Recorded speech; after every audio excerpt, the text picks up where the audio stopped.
Hello students आज की हमारी टॉपिक है परासरण। परासरण को इंग्लिश में ऑस्मोसिस कहते हैं।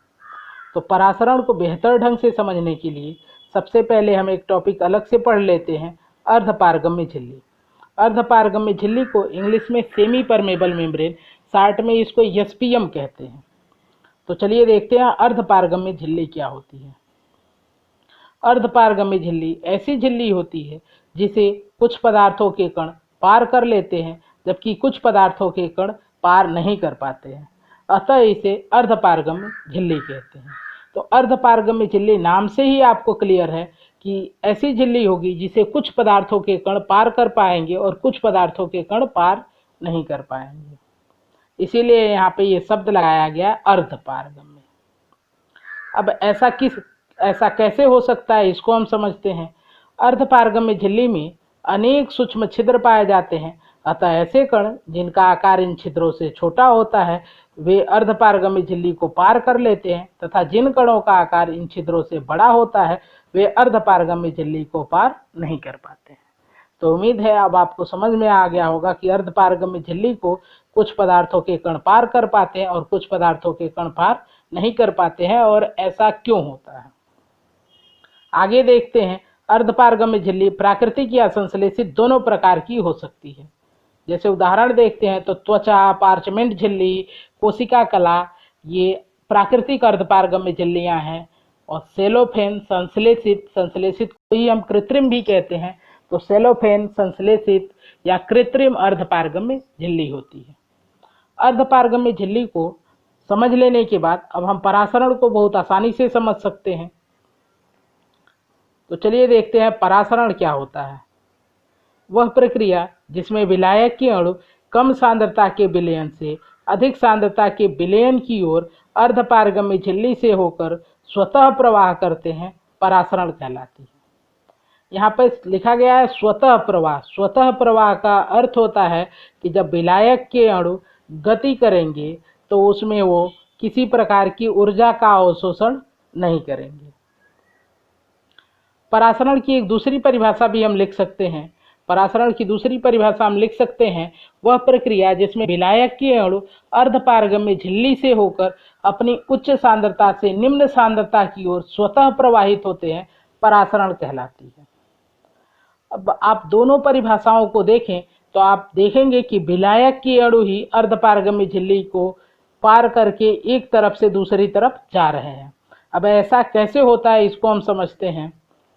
तो सामान्यतः किसी विलयन में विलेय के कण के आकार बड़े होते हैं तथा विलायक के कणों का आकार छोटा होता है, अतः विलायक के कण ही अर्धपारगम्य झिल्ली को पार करते हैं। इसीलिए हमने दोनों परिभाषाओं में विलायक के कणों का ही प्रवाह लिखा है, विलेय के कणों का प्रवाह नहीं लिखा है, क्योंकि विलेय के कण अर्धपारगम्य झिल्ली को पार नहीं कर पाएंगे और इसका कारण होता है कि विलेय के कणों का आकार बड़ा होता है। परिभाषाओं को और इस कॉन्सेप्ट को हम एक इमेज से समझते हैं ताकि हमको और भी ज़्यादा क्लियर हो सके। तो इस इमेज को देखेंगे तो यहाँ पे दिखाए गए हैं, ये जो रेड मॉलिक्यूल है ये आपको शुगर मॉलिक्यूल है जो कि विलेय का काम करेगा यहाँ पर। तो ये विलेय के अणु है, और जो यहाँ पे ब्लू मॉलिक्यूल है यहाँ पे लिखा गया है नाम वाटर मॉलिक्यूल। वाटर मॉलिक्यूल यहाँ पर जो है वो विलायक का अणु है। यदि आप विलेय के अणु को देखेंगे तो उसकी साइज बड़ी दिखाई गई है और विलायक के अणु की साइज छोटी दिखाई गई है। बीच में ये एक दीवार बनाई गई है, ये दीवार अर्धपारगम्य झिल्ली है। अब इसमें छोटे छोटे छिद्र आपको दिखाई दे रहे हैं। इन छिद्रों का आकार ऐसा है कि इससे विलायक के कण पार नहीं कर सकते हैं, इन छिद्रों का आकार ऐसा है कि जिससे विलेय के अणु पार नहीं जा पाएंगे, लेकिन इन छिद्रों से होकर विलायक के अणु एक तरफ से दूसरी तरफ आसानी से चले जाएंगे। अब आपको प्रश्न यहाँ पर ये है कि विलायक के अणु किधर से किधर की तरफ गति करेंगे। तो हम जानते हैं कि कोई भी किसी पदार्थ के कण या अणु अपनी उच्च सांद्रता से निम्न सांद्रता की ओर गति करते हैं। तो इस साइड में हम देखें तो इस साइड में जो जल के अणु हैं उनकी संख्या ज़्यादा है, तो हमेशा जल के अणु इस डायरेक्शन से इधर की तरफ मूव करेंगे, मतलब इस साइड से इस साइड की तरफ मूव करेंगे, जो कि आपको एरो से भी दिखाया गया है। अब यदि हम देखें तो इसको परिभाषाओं में इसको हम क्या कह सकते हैं, इसको देखते हैं। तो इधर की और इधर की हम बात करते हैं तो इधर वाले साइड में हम कहेंगे कि विलयन की सांद्रता निम्न है। अब दोस्तों विलयन की सांद्रता निम्न कैसे कहेंगे, क्योंकि इधर यदि हम देखें तो विलेय के अणुओं की संख्या कम है और विलेय के अणुओं की संख्या कम को हम क्या कहेंगे कि विलयन की सांद्रता निम्न है। आप जानते हैं जब विलयन की सांद्रता अधिक होती है तो उसका अर्थ होता है कि विलायक में विलेय की मात्रा बहुत अधिक होती है। दूसरे साइड में हम कहेंगे कि विलयन की सांद्रता उच्च है, क्योंकि इधर विलेय के कणों की संख्या अधिक है। तो इसलिए हमने डेफिनेशन में लिखा कि परासरण वह प्रक्रिया है जिसमें विलायक के अणु या कण अपने विलयन की निम्न सांद्रता से विलयन की उच्च सांद्रता की ओर अर्धपारगम्य झिल्ली से होकर प्रवाह करते हैं, परासरण कहलाती है।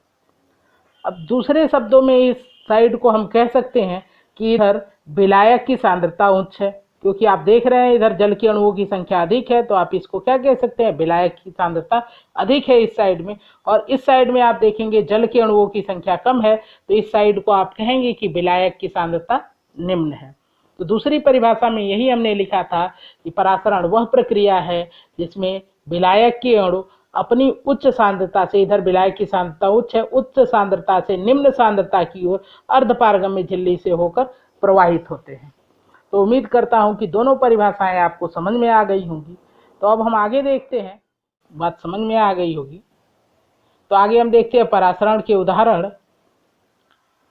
तो मुरझाए फूलों को यदि ताज़ा जल में रखें तो फिर से वो खिल जाते हैं, अर्थात ताज़े हो जाते हैं। इसका कारण क्या होता है कि जब फूल मुरझा जाते हैं तो उसमें जल की कमी होती है, तो जल की कमी की वजह से फूल मुरझा जाते हैं।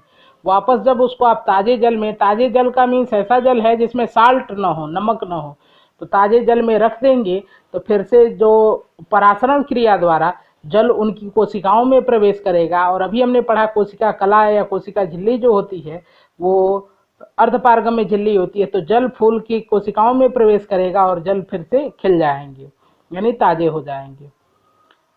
दूसरा एग्जाम्पल है कच्चे आमों को अचार बनाने के लिए नमकीन पानी में या नमकीन जल में भिगोने पर वो संकुचित हो जाते हैं। तो कच्चे जो आम होते हैं उसको काट कर यदि हम उसको नमक पानी में भिगोते हैं तो वो सिकुड़ जाते हैं। इसका कारण ये होता है परासरण क्रिया द्वारा आम के अंदर से जो जल होता है वो बाहर आ जाता है, जिससे वो सिकुड़ जाते हैं। अगली बात या अगला उदाहरण, किशमिश को ताजे जल में रखने पर फूल जाता है।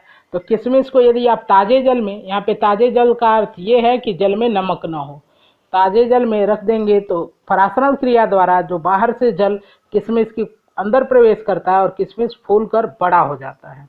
तो ये परासरण के कुछ सामान्य उदाहरण हैं। उम्मीद करता हूँ कि आज की वीडियो आपको अच्छी लगी होगी। अच्छी लगे तो लाइक करें, मेरे चैनल को सब्सक्राइब करें ताकि मैं और भी बेहतर वीडियो आपके लिए रेगुलर ला सकूँ।